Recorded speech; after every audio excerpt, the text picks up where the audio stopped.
ԱՄՆ պետքարտուղար Մարկո Ռուբիոն բարձր է գնահատել Ադրբեջանի կողմից Հայաստան վառելիքի մատակարարումները, դրանք համարելով խաղաղության համաձայնագրի իրականացմանն ուղղված կարևոր քայլ։ Երեկ էկոնոմիկայի նախարարությունը հայտարարություն էր տարածել, որ Հայաստանը քննարկում է Ռուսաստանից հեղուկ գազը Ադրբեջանի տարածքով ներկրելու հնարավորությունը։ Նախարարի մամուլի խոսնակ Լիլիթ Շաբոյանի խոսքով հանրապետությունում հեղուկ գազի ներկայիս պակասը ուղղակիորեն կապված է Իրանի ներքաղաքական իրավիճակի եւ Վերին Լարսի անցակետի հաճախակի փակվելու հետ։ Փորձագետների կարծիքով հայկական կողմը փորձում է գտնել ավելի կայուն եւ էժան այլընտրանք Վերին Լարսի անցակետին, որը վերջին շրջանում հաճախ փակվում է եղանակային պայմանների պատճառով։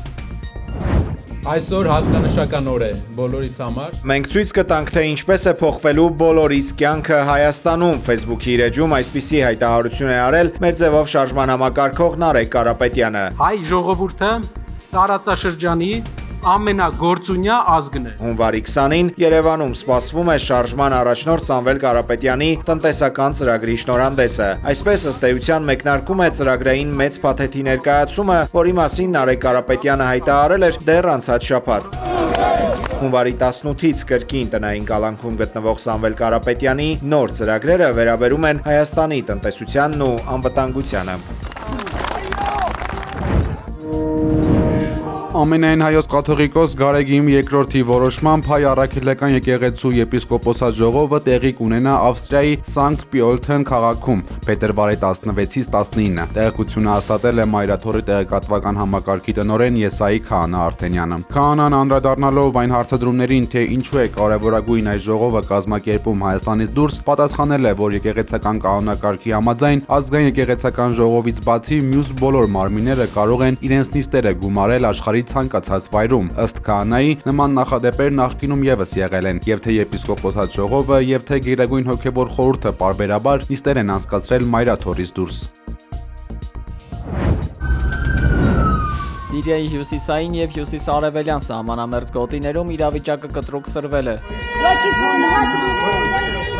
Թուրքական օդուժն ու հրետանին հարվածներ են հասցրել քրդական ուժերի դիրքերին ռազմավարական բարձունքներում, մինչդեռ վերջիններս ծանր մարտեր են մղում սիրիական կառավարամետ խմբավորումների դեմ տարբեր ուղղություններով։ Ռազմական գործողություններին զուգահեռ տեղի ցեղախմբերը գրոհել են տարածաշրջանի հարավային հատվածում գտնվող բանտը եւ ազատ արձակել ԻԼԻՊ-ի հազարավոր զինյալների, ինչն ըստ դիտորդների միջազգային կոալիցիայի կողմից քրդական ստորաբաժանումներին ժամանակին աջակցություն չցուցաբերելու հետևանք է։ Հակամարտող կողմերը միմյանց են մեղադրում հրադադարի եւ ստեղծված անվտանգային ճգնաժամի համար, մինչդեռ շարունակվող բռնությունների պատճառով տեղի է ունենում խաղաղ բնակչության զանգվածային տեղահանում, առաջացնելով տարածաշրջանի լիակատար ապակայունացման վտանգ։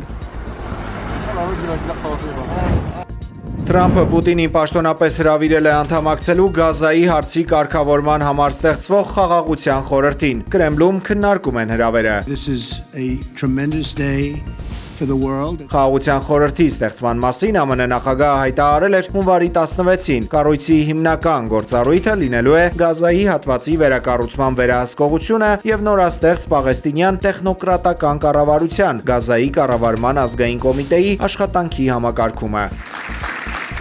Ըստ Բլումբերգի խորհրդի մշտական անդամի կարգավիճակ ստանալու համար պետությունները պետք է $1 միլիարդ ներդրում անեն։ Ոչ մշտական անդամ պետությունները խորհրդին միանալ կարող են նվազագույնը 3 տարով։ Խորհրդին միանալու հրավերներ են ստացել արդեն 1 տասնյակ երկրների ղեկավարներ։ Ղազախստանը, Բելարուսը եւ Հունգարիան արդեն հայտնել են իրենց համաձայնության մասին։ Իսրայելի վարչապետն ու եվրոպական մի շարք երկրներ վերապահումներ ունեն, մասնավորապես Թրամփի անձնական վերահսկողության ձևաչափի վերաբերյալ։ Կառույցի առանձնահատկություններից մեկն այն է, որ բոլոր որոշումների վերջնական հաստատումը կախված է մեկ մարդուց, եւ այդ մեկ մարդը Դոնալդ Թրամփն է։ Ըստ Financial Times-ի, Թրամփի վարչակազմը ցանկանում է այս մոդելը հետագայում կիրառել նաև Ուկրաինայի եւ Վենեսուելայի հակամարտությունների լուծման համար, փաստացի ստեղծելով ՄԱԿ-ին զուգահեռ այլընտրանքային կառույց։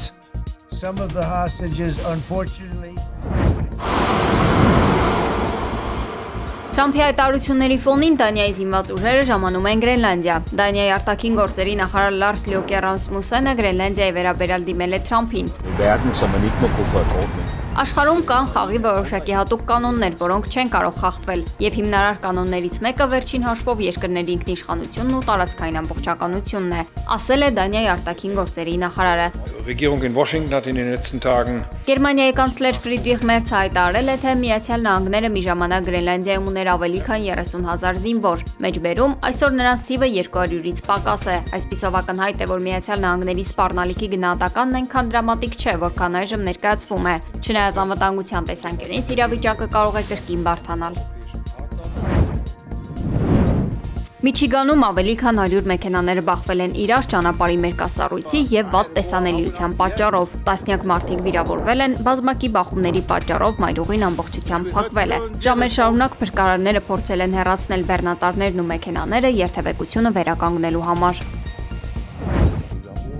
Մոլդովայի արտաքին գործերի նախարարությունը անհրաժեշտ քայլեր է ձեռնարկում ԱՊՀ-ից լիարժեք դուրս գալու համար, հայտնել է արտաքին գործերի նախարար Միխայել Պոպշոյը։ Նախարարի խոսքով դա տեղի կունենա միայն համաձայնագրերի փաթեթից ամբողջական հրաժարվելուց հետո։ Մոլդովան իրավաբանորեն կդադարի ԱՊՀ անդամ լինել, թեև նրա մասնակցությունը կազմակերպությանը փաստացի կասեցվել էր ավելի վաղ։